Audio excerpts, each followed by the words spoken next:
sailor across the park. O'Neill throws it in desperation. Atchison to play the ball for Wigan. He doesn't have to. It is all over. And the Wigan players rejoice. They have won the trophy back again. For the third time, they take the World Club Championship. 20 points to 14 in front of a crowd of 54,220. A crowd that I'm positive is closer to 60,000. All I can assume is there must have been plenty of free tickets here for the match tonight, because believe me, it was packed to capacity. I couldn't see a seat. And Martin O'Fire rejoices. So does the reserves bench and the rest of the touring party. Champion club. And that is a Herculean performance to do what they've done. John Money pointed out earlier, as we were thinking of Brisbane and the long haul that they've had to make in the last couple of weeks. So too have Wigan over a much longer period. Yeah, it certainly has, Ray. They're certainly a great club. They're worthy champions, and they're the best of British, and they've come out here and beat the Broncos. So it's well done, Wigan. So the outsiders got up to win, and they were always wheeling and dealing, the Wigan side. Some outstanding performances there, Peter. You named Cowie. He was among their best. Robinson, I can't believe this youngster, and of course Connolly at the back. Edwards gave them guidance and direction. Yeah, everybody played well for Wigan, and you see there Wayne Bennett coming down consoling his players. He must be very disappointed, not only with the result, but the fact that both Steve Renouf and Kevin Walters have left the field. There you can see the joy. Gary Connolly, we know him as a centre for Canterbury, as caretaker coach Graham West. It's the mandatory shower. But Connolly tonight came up with some great plays, some try-saving plays, but to me, Edwards was the architect. All right, so the players come towards the presentation dais, and we'll take that presentation for you in just a few moments' time. 20 points to 14. Wigan over Brisbane in front of 54,500 at ANZ. So the Riversiders, the Douglas, is it, you told me? They make their way to the presentation area. And if you thought they came down here for just a romp in the park, I think some of the expressions we saw on their faces when they won, and they'll be duplicated here most definitely. But they showed that there's no time for fooling around when you are a professional football club. Both of these clubs are exactly that. Which way do they go now, guys? Sean Edwards leads them up to the presentation area, and as if they haven't had a hard enough night's work, that climb up the steps, Edwards was saying, how much further have we got to go? They're there now.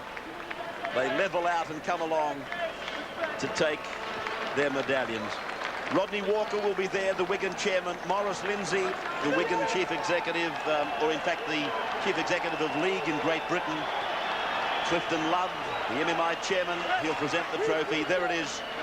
And Ken Arthurson, of course, who is the Director General of International League and the ARL chairman. They're all part of the presentation ceremony. Maurice Lindsay, of course, used to be the boss of Wigan, but of course he's moved on to the big chair of Great Britain Rugby League. The Wigan players know they've come across here not just representing the people of Wigan and their own club, but basically the English game of football and all the English fans. It was akin to a test match here tonight. It was Australia playing England. It wasn't just Brisbane up against Wigan. And the whole of the United Kingdom will be very, very happy with the performance and the result from these guys here tonight. Yeah, we've just seen the faces there of Billy McGinty, and Billy McGinty's a player that just exemplifies that enthusiasm and the love of the game, and it just rubs off on his teammates. Martin O'Fire, he's a little quiet tonight, but still always a threat. Barry John Mather, like we said, just potentially, and already is probably a great player. And again, for them to do it tonight without the power of Kelvin Skerritt and Andy Platt in the side. Dean Bell, also one of their most inspirational players in the last decade, not making the trip. So he was done under some kind of adversity as well. And I thought that the replacement players who came in really did a great job. Parnapa put a lot of pressure on the centre defence of the Brisbane side, and that's for the attack of Brisbane out wide, and he was responsible in really cutting off some danger parts of the Brisbane's performance. So the Broncos go through the procedure of receiving their, I hesitate to call it loser's medallion, but I suppose that's what it really is. It's a medallion marking their participation in the 6th playing of the World Club Challenge. Don't you just hate those medals? Runners-up medals, eh? So well for you fellas, at least you've got some. At least you've got some. But we have seen a clash of two champion sides made up of champion players tonight. Some of them have already reached the greatness of rugby league that they aspire to. Others, like that diminutive winger that I spoke about, and there he is going away in the number 2 jumper, Jason Robinson. I don't know what his aspirations are, but he's certainly got the potential to get there. And of course, as I said in the commentary, Julian O'Neill again, only a youngster. He was great for Brisbane. They all made some mistakes, but Alan Cann, Andrew G, Mark Hone, they worked hard. Lazo just kept going, and the Union Jack. One thing about the Wigan side, they certainly know how to celebrate. They've had plenty of practice, and they know how to party, the boys. Oh yeah, you'll be giving them the wide berth too, I can imagine, tonight, Case. They look like they're in party mode.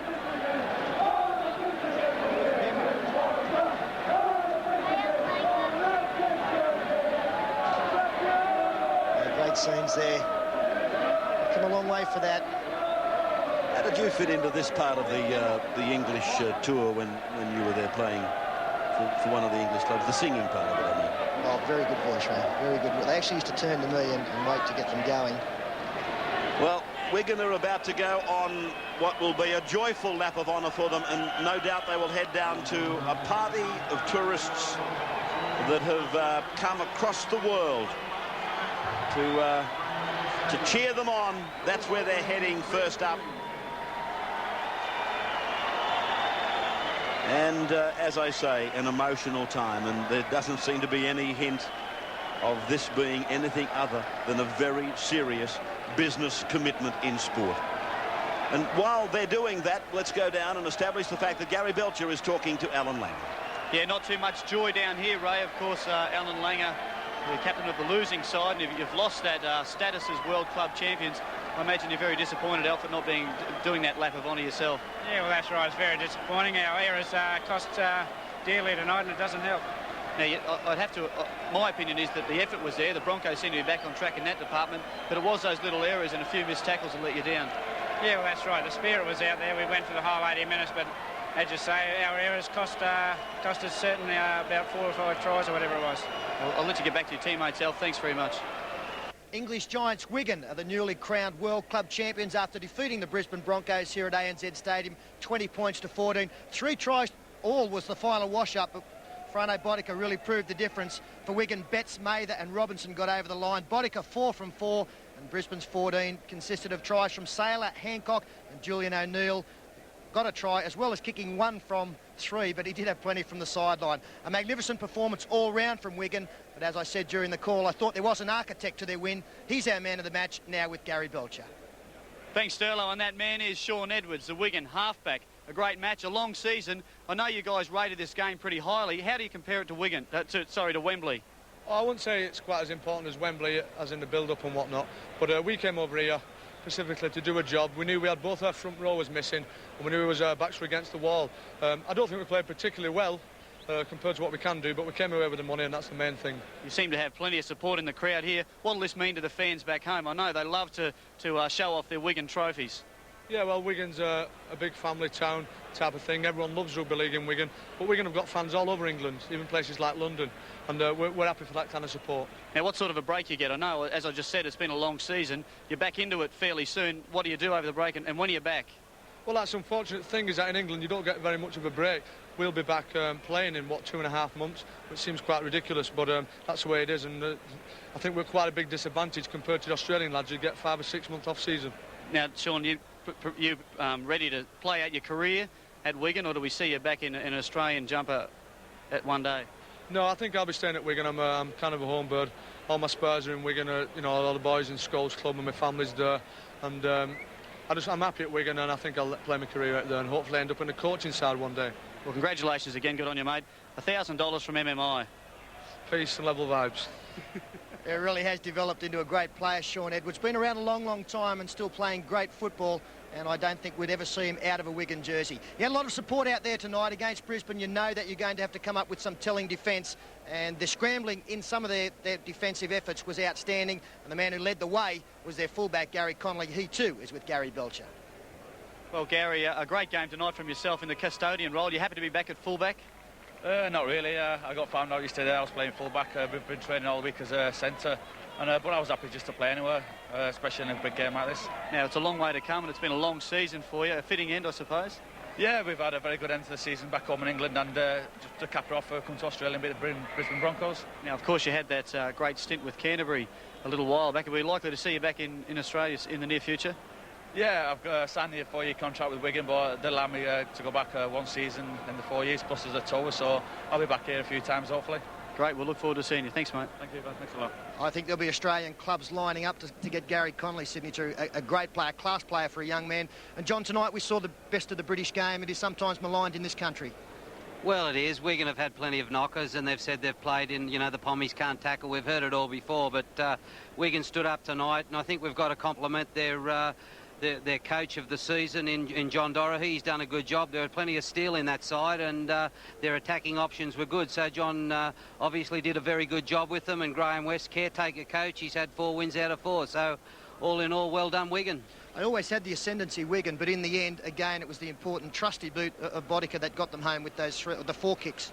Yeah, well, they're a good side, Wigan. They've got plenty of strike power, and when you can go up by 6s, every time you score a try, you know Bodica's going to kick that goal, and it's a great confidence booster, and the players are very aware of it, that if they get a penalty, hey, Bodica can kick the goal, and with Martin O'Fire and Jason Robinson on the wings, plenty of strike power out wide, so all in all, a very good performance. Yeah.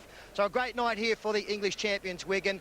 A capacity crowd cheered them on here. I know that was a little bit disappointing for the Brisbane fans, but they were really enjoyed what was a marvellous game of rugby league, and I thought that they were deserved winners, the Wigan side, at 20 points to 14. So that brings us to an end to our telecast. On behalf of the entire wide world of sports rugby league crew, on behalf of Ray Warren, John Mooney and Gary Belcher, we wish you a very good night. So 25 metres out now from the Broncos line, an opportunity for Wigan, and Shaun Edwards puts it high in the air. A good tactic in these conditions, a chance, a try! That's a try for sure, scored by Dennis Betts. McCallum gives the try, and Wigan get the 3rd point. Terrad Walters now for Langer. Langer looking for John Platt, and Langer puts on the accelerator. Renoff goes for the line, and Renoff is held out by great defence. This is Mather stepping through. He's got support with Martin Offia. He runs away from Offia and scores himself. Johnny Platt a couple of metres from the line. The ball comes out the back. 6 more tackles, they must score. Robinson picked up the dregs. He heads off to the line. Sailor to beat. Does that and puts it down. Well, is he having a game or what? It is all over. And the Wigan players rejoice.